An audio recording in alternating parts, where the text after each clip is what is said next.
dey thief money in bulk. Poor man pikin dey the street dey hawk.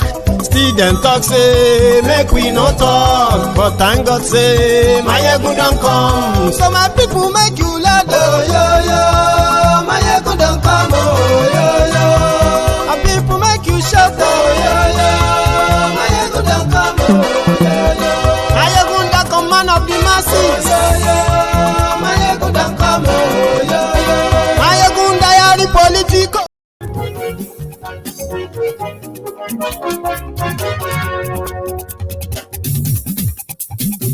Hello there. Mayegun làwa mọ̀ làmọ̀ sódòdòdò. Mayegun diary, Mayegun number one. Good morning to you, good afternoon to you, and good evening to you from wherever you are watching from. This is Mayegun Live. Mayegun ti dé o, ọ̀rẹ́ ará ìlú. Mayegun diary. Mo ti dé. Lórí Facebook, lórí YouTube. Mayegun diary, Mayegun number one. Gbogbo bó ṣe ń lọ ni Mayegun. Thank you so much for joining me from wherever you are joining from. Remember to share this broadcast, okay? Read the caption of the broadcast, the description as well. Share it before you settle down tonight. Thank you. I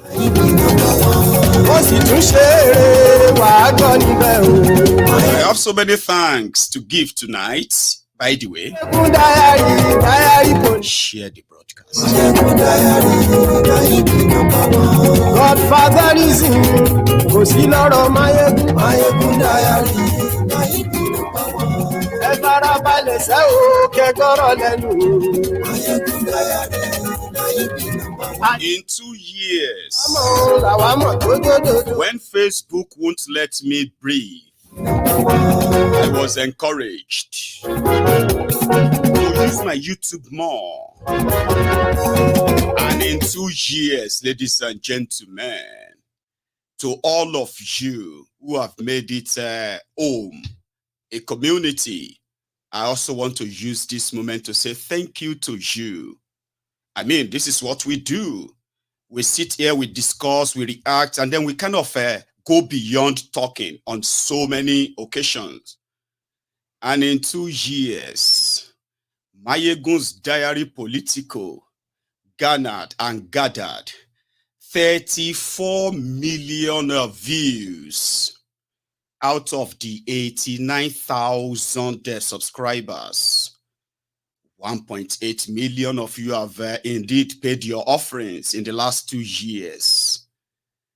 As much as 448,000 or nearly 500,000 of you have managed in the last 2 years to continue to dedicate your every 3 hours, we say, in contributing to the temple. So it's growing. 448,500 shares in 2 years.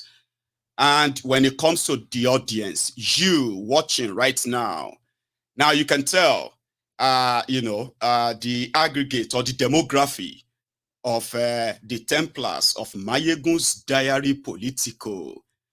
I am proud of us. So seriously, I am not a musician. I'm not an artist or something, but just managing, creating and managing a community that has remained consistent, helpful, that a lot of people have given testimonies to.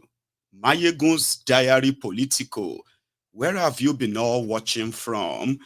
Again, the platform is still, dominated by men. We hope that will change in 2024. More women will be here.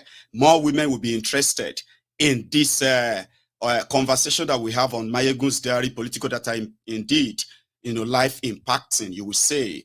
And for those who usually say, Mayegun, your videos are too long, and your video seems not to be getting to the right audience in Nigeria because they don't have money to watch hours-long videos, then you are wrong. My statistic shows that the second, out of all these millions that you have seen here, 34 million views in 2 years, the people that watched Mayegun most are in America. No doubt. I know that. Nigeria is the second most place they watch Mayegun from beginning to the end for the last 2 years. If you take 23% of 34 million, you know what that means, right? Then, of course, United Kingdom, where I am, of course, takes 20% of my audience. The rest, all of you are scattered all over the world. So we have a lot indeed to achieve. I have told you, once this message begins to get to the right audience, sooner or later, you will begin to see the reaction that this is going to build. If somebody says, you are wasting your time on Mayegun's Diary Political, tell them, numbers don't lie. Statistics don't lie. Thank you. Now, share the broadcast before we start.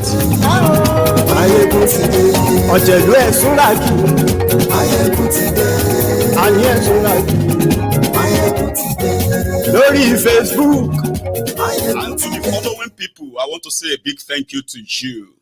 You responded to my call last night when we decided to crowdfund for one member of this platform, Idris. So at the end of the day, 141,000 naira was raised for the young man, and he's everly grateful to all of you.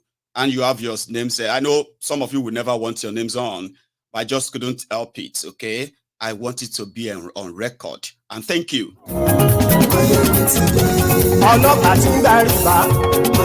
Share the broadcast now.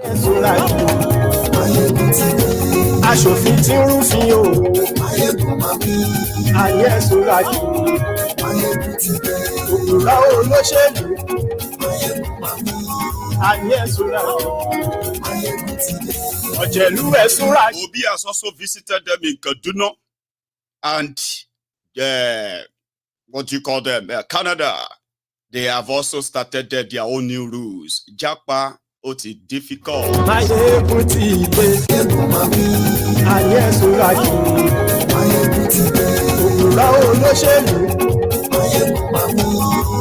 Someone said they couldn't see their name. Who figured out?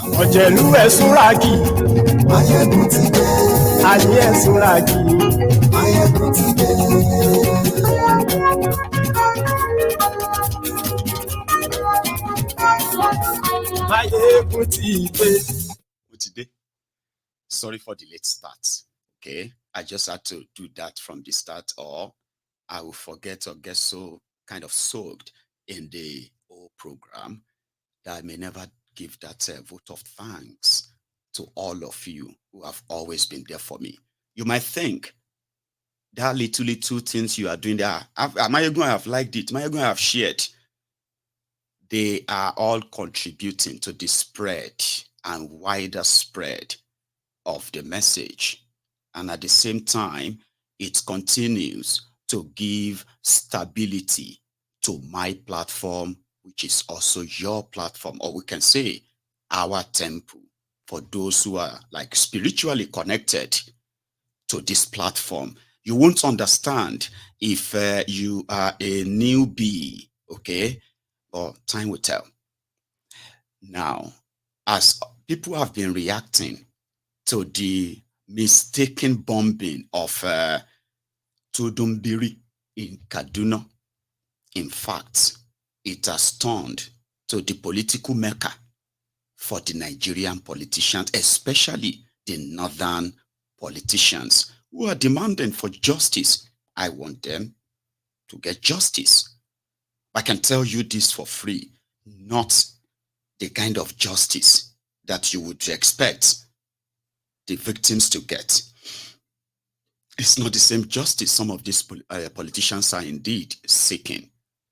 A lot will use it as they will normally do if it's, as long as it is not, Bokuwari kind of, they use it as a leverage, politicize it, and all that. But the simple justice that these victims can get is this. Who gave the order? Where did the intel come from? and who are responsible for this.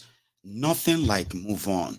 Everybody, now let's donate all our salaries and give it to them and continue to ask for justice. Listen, be very specific. However, Peter Obi also took his own turn, and he was there. He gave them 5 million naira. And from some of the reports, he also gave the staff in the facility where they are taking care of the victims, he also gave them 1 million naira for refreshment, kind of 6 million naira or so. Then he came out to speak to the press by kind of asking that if you really want to deal with this as a government, number one, everyone would like this investigated, and whoever is responsible for this, like, punished. Okay? But that is not going to be all. If you are going to have to put up a foundation or put up a, no, do you call it a foundation? Is that what you call it? Anyway, just put up an orphanage or something like that, okay, to care for the orphans whose parents were already killed in that blast. On that notice where we're going to start it this evening, okay? So remember, share this broadcast, because the moment you are in, sometimes so difficult to go out there and do that. So share it like this. And ladies and gentlemen, we start. Obi. We'll still go. Okay.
You have my number. Why is Bangla?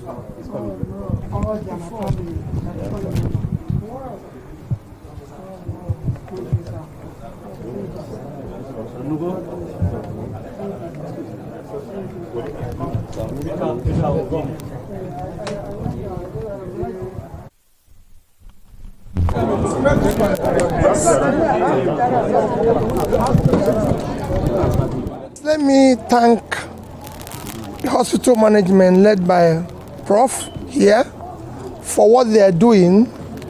I thank the government of Kaduna State for what they said they are doing to support the victims.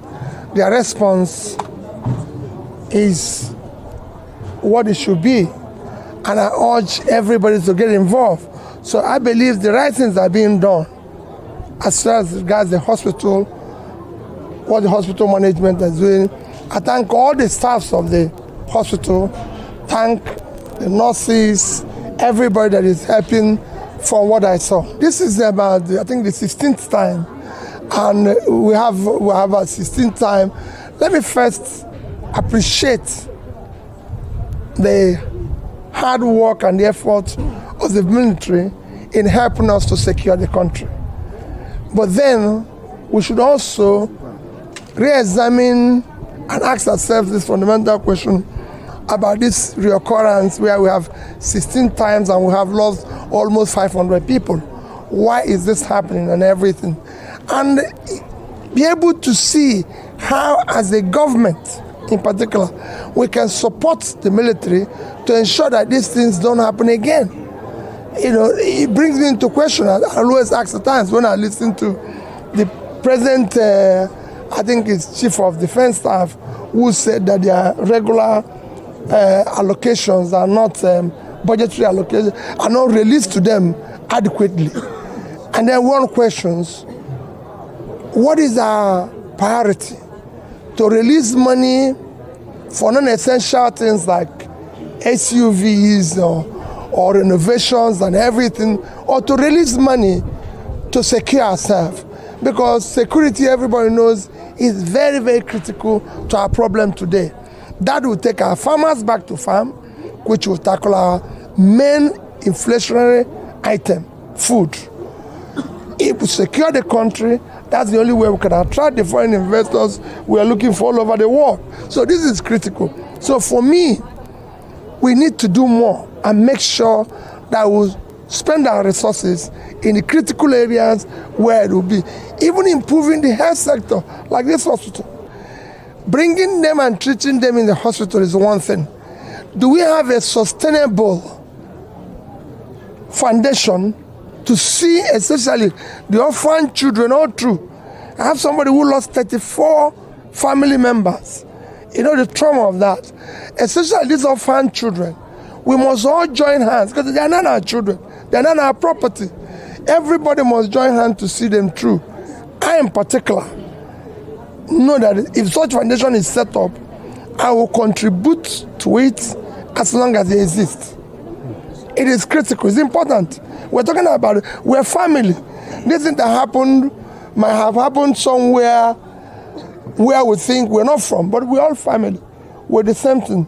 And I've always said the purpose of government is to care for those in need and the poor. For me, what is more important is to ensure that it does not occur again by making sure that the right things are done by the military, by everything, to be more precise in what they are doing.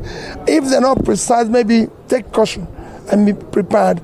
Two, to ensure that we provide the right amenities. The visit today is private and everything, but we have to do things to support them. First is that I have to make a personal little contribution of 3 million naira to support the effort of the doctors. But I have to look in at the doctor. Prof told me he has 1,000 workers in this hospital because they're very critical. You can't talk about healthcare unless there's a staff, and the staff are critical. I know they're big people, so I will buy them at least a bottle of Coke each. So I'm going to give Prof 1 million to be able to buy the staffs. 1,000 of them, as well 1,000 for Coke will be 1 million naira. So I'm going to make that contribution to him because it's important. See, no, so 4 million naira. And of course, there's other ancillary things. So I'll be making a donation of about 5 million naira. And I know. That's why I said that I'm bringing that to you here too. So in his own statement, right, people believe that, well, some of you have expressed that already. He's also playing his own political, what have you, yeah? But the difference here is this, if we want to be honest, right? Now, that could be, you may be right too. This guy has been like funding refugee camps all across Middle Belt, Northern Nigeria, like normally for years. Here you get, like it's been kind of been like that. But that's actually not the point here tonight. The point here is that when you see politicians gathered around people who have become the victims of Nigeria like that, it is mostly for photo ops. There is no long-term plan or anything. Ask those who have survived terrorist attacks in their communities. Ask those who have survived kidnappings after paying ransoms. Ask all these victims if they've ever heard from their politicians, their immediate politicians in their communities, not to talk of their states, not to talk of the federal government, ever again. Ask them. They will tell you, ever, never.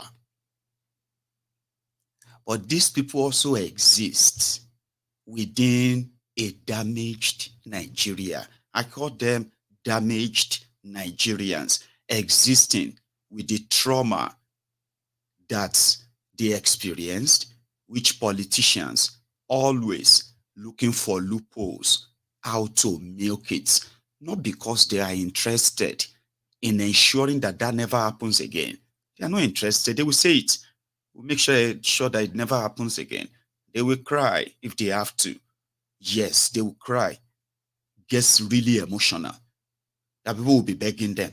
It's okay, Excellency, it's okay, Excellency. It's all lies. All for the camera. Ask the victims afterward. This is one thing that Nigeria has done successfully for 63 years. Damaging our own citizens, murdering them at will, and then telling them to move on. Let's move on. Like it never happened. That's one thing that Nigerian criminals have done very, very successfully well in 63 years of the existence of Nigeria. However, we will move on to that of, I don't know if you have seen this, have you? On January 1st, the financial requirement for study permits will be raised to reflect the current cost of living. A single applicant will need to show that they have $20,635 in funds to support themselves in Canada, moving up from $10,000. Future increases will be tied to the low income cutoff that Statistics Canada publishes every year. Since most students are currently halfway through their school year and some are working full-time to meet their needs, we will extend the temporary policy that has allowed eligible international students to work more than 20 hours per week through till April 30th of 2024, the end of the academic year. Ahead of September 2024, we are prepared to take necessary measures, including significantly limiting visas to ensure that designated learning institutions provide adequate and sufficient student supports as part of the academic experience. Enough is enough. If provinces and territories cannot do this, we will do it for them, and they will not like the bluntness of the instruments that we use. On January 1st, in case if he spoke too fast for you. Now, make us speak to you, layman to layman. That message is for you if you are a Nigerian watching me right now. Look at me straight in the eyes, just like that. Pay attention, okay? Good. Now, if you are watching me, either you are watching me from Nigeria or you are watching me from outside Nigeria and you have a plan to leave Nigeria, or you have a plan to help somebody leave Nigeria, all of this will make sense to you very soon, okay? 2024 is the year that a lot of us will realize that all these Japa visas is like a Ponzi scheme, okay? Ponzi scheme that all of these countries put together as a means of recovering for UK, recovering from Brexit, as well as COVID. The rest of them recovering from COVID.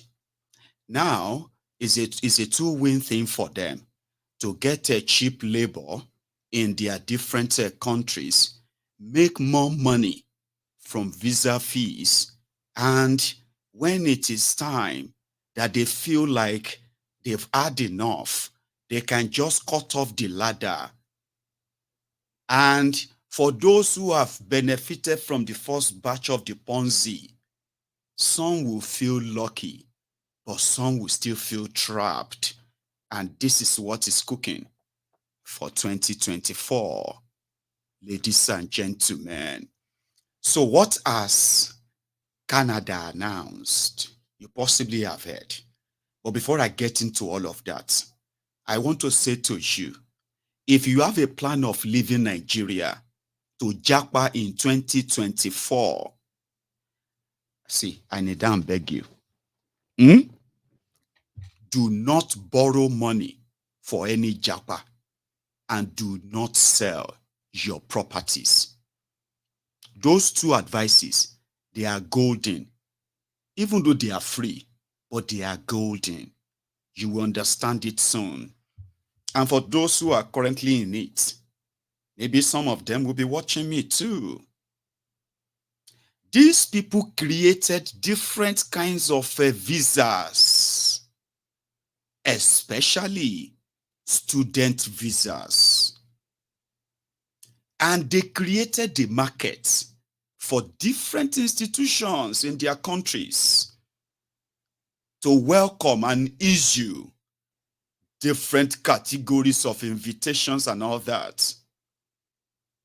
But suddenly, they are now feeling like net migration. You issued visas to people. You are counting it. At least it's like somebody who is printing paper. You see page 1, page 2, page 3, page 1005, 1006. If you want to print, if you want to print 30,000 pages, the moment you get to 30,000, if you begin to print extra, do you want to say you don't know what you are doing? They all knew what they were doing. They ripped people off. They made billions. UK alone was making nearly 25 to 30 billion pounds just for selling visa alone. Just selling visas. They were making nearly 51 billion in the economy, 51 billion pounds sterling in this economy, simply because immigrants are paying school fees. They are paying this and paying for that. NHS, you know that. Same thing in Canada. It was like, oh, if you come in 2 years, you get this. In 2 years, you get that, or you this or that, you know. They want to fight net migration. They still love the money. They still want you to pay. They still want you to go into debt. But you see, in that country, nothing is promised. Are you listening? So what Canada is now saying is that for those who want to come, before, to prove that you can take care of yourself, you need 10,000 Canadian dollars or so. So people could easily put that up, pay their visa fee, pay everything and all of that. And then when they get to their school there, they make arrangements, installment payments for this or that and all that. It's not easy. Then, for 2024,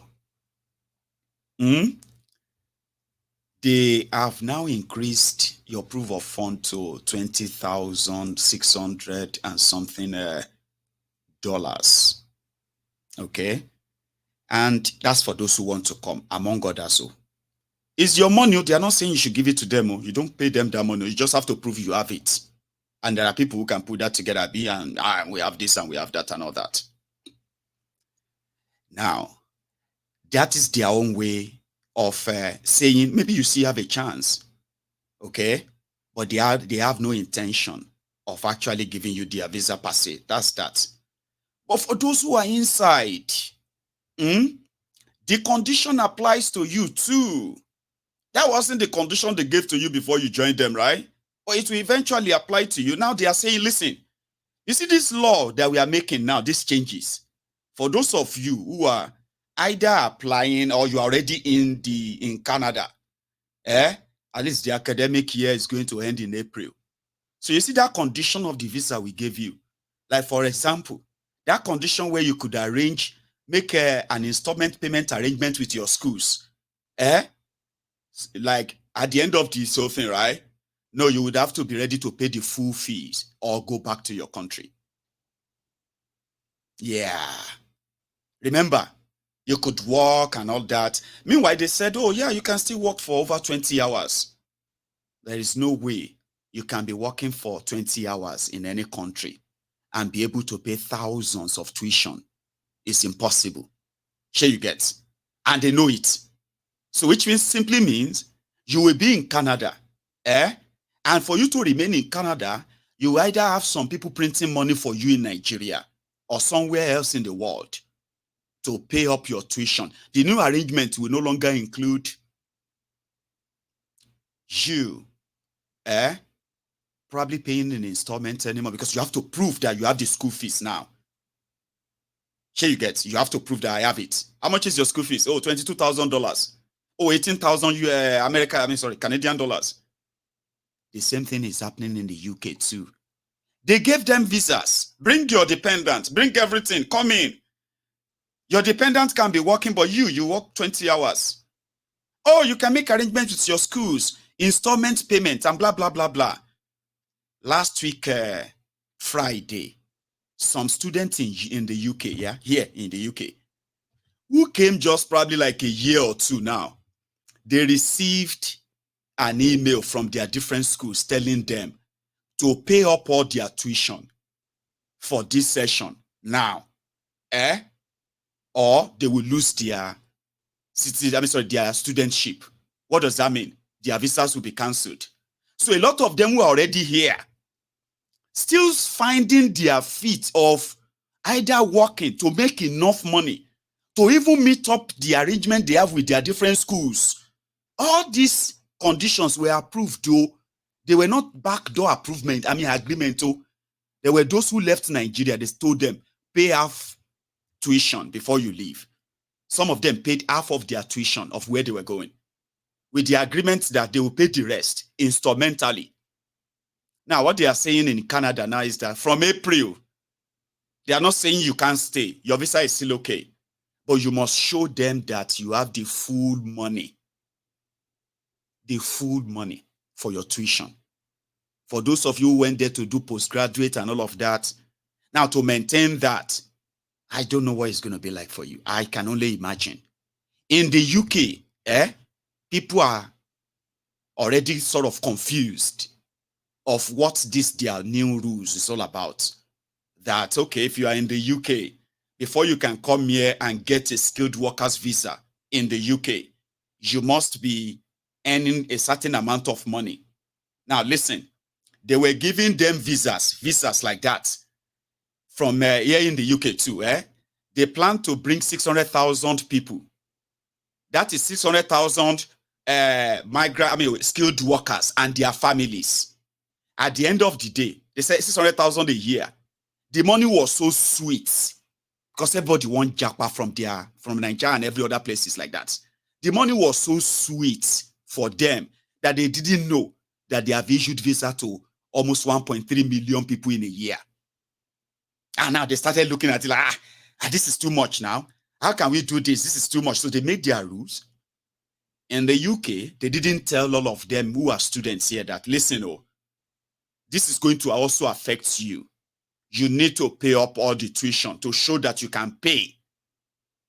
And you must also show, if you already brought your dependents here with you, you must show that you can take care of them. And to show that you can take care of them, pay your school fees as well. You must be earning a certain amount of money.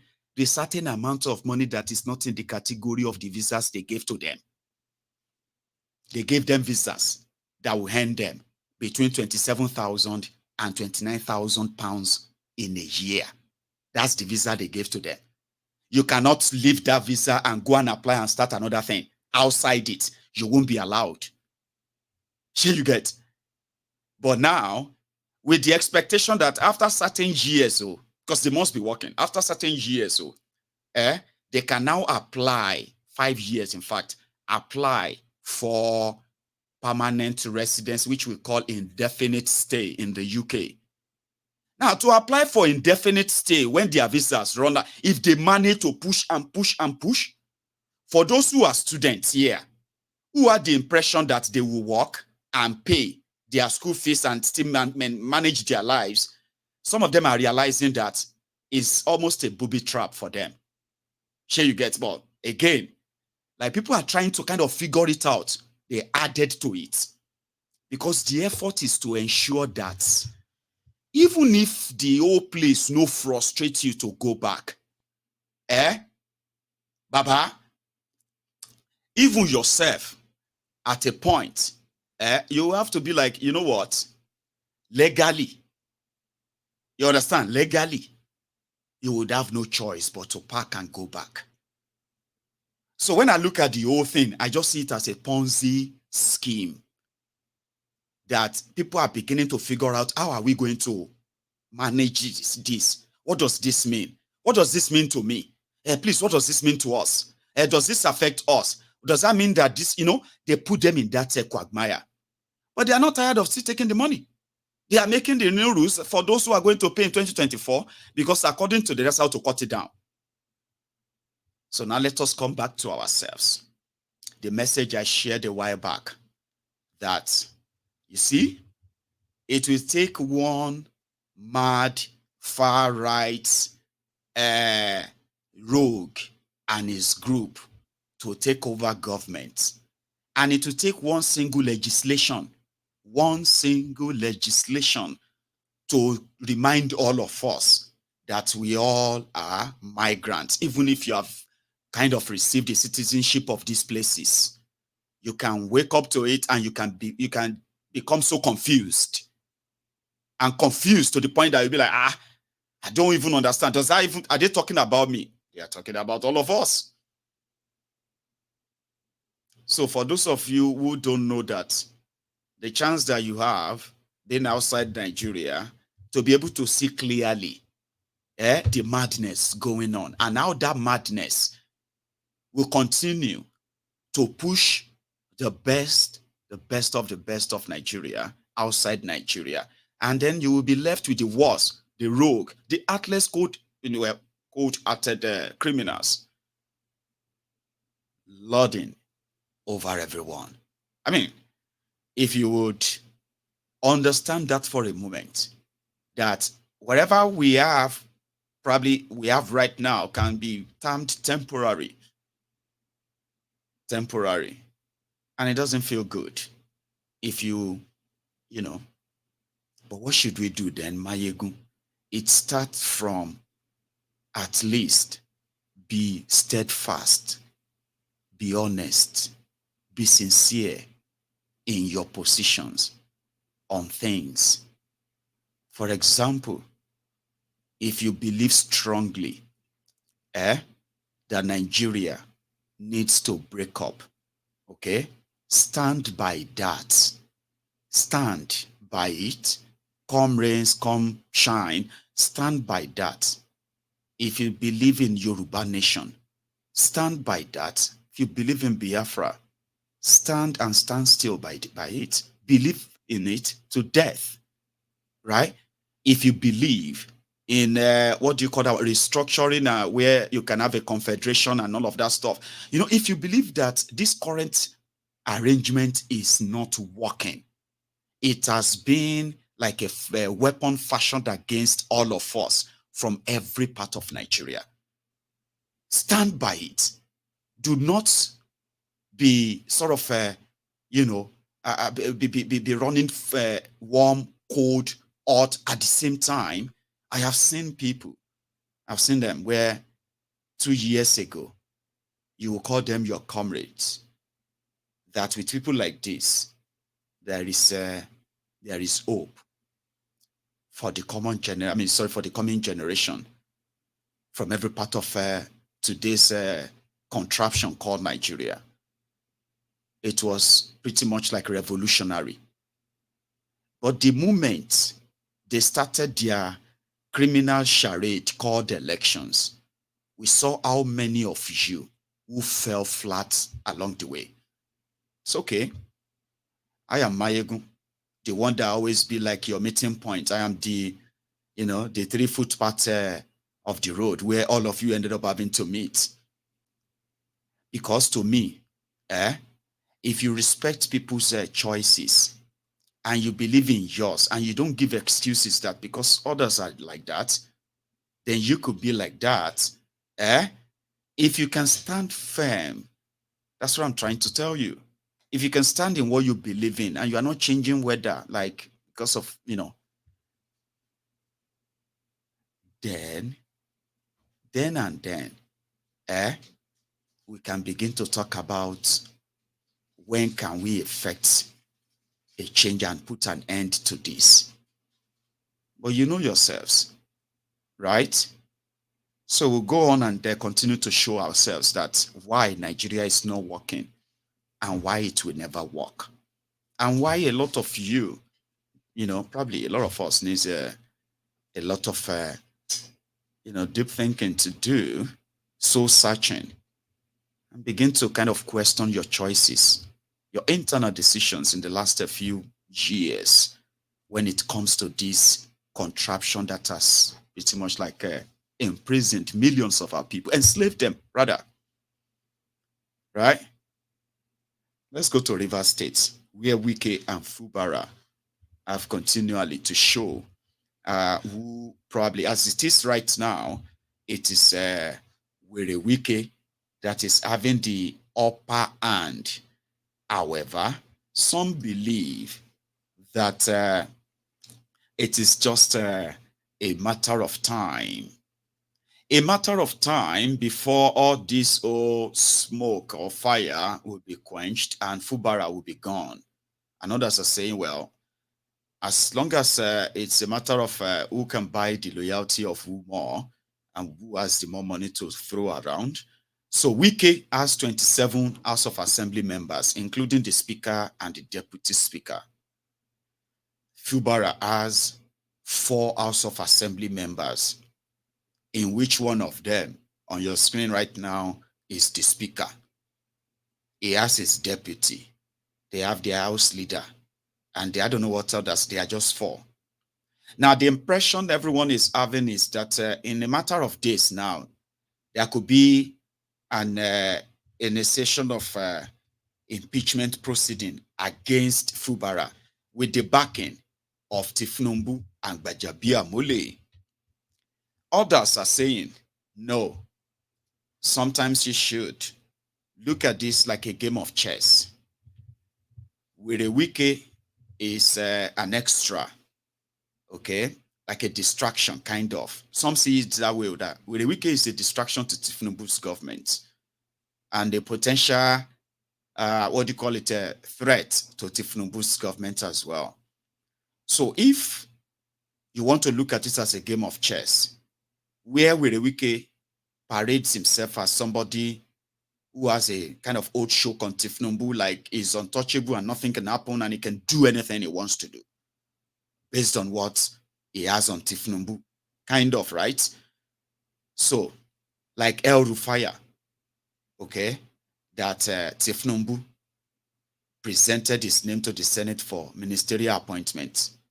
But at the same time, Ribadu, who is also working for Tifnumbu, wrote a letter that El Rufaya was a security threat to Nigeria. It must not be confirmed. So instead of Tifnumbu not sending El Rufaya's name, so that, to make everybody believe that he doesn't want him, he sent his name and he made the Senate reject him. So that wasn't on him.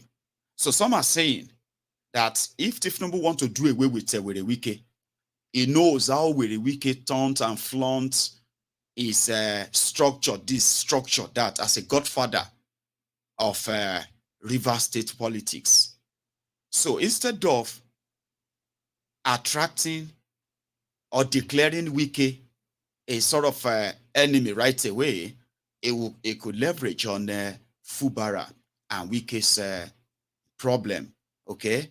Wike will be counting on the federal might, plus being the president of the judiciary in Nigeria. That to his advantage.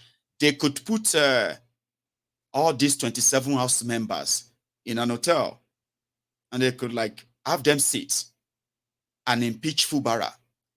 And right away, have the deputy governor sworn in as the governor. And immediately, have Fubara arrested or he will escape and run away like Fayose. You understand? So that same drama could play out only if Tifnumbu gives the go-ahead. And that is what Wike is banking on. But as for Fubara, it's like, you know what? I am the governor. I still have the executive power. However, I may not control the police, control this or that. Okay? But I could still play the same game of saying the only House members recognized by law, this is the trick now, are those who are legitimate to carry out the business of legislation in the River State. So they went to court. It's not like a court case, so it is called ex parte order. Ex parte order in Nigeria is like this. Let's say me and who should I use now? For example, let's say me and Princess Balogun. We have issue now. Okay? I could go to Nigerian court. Okay? For example, what is the issue? Let's say I owe her money. Okay? Lot of money. And Princess Balogun is asking for her money. Okay? And I don't want to give her the money. I could go to Nigeria court, bribe a judge, all right, to give me an ex parte order against Princess Balogun. Ex parte orders like, I could say, Princess Balogun should stop asking for her money. In fact, this order says Princess Balogun should stop parading herself as the owner of her business.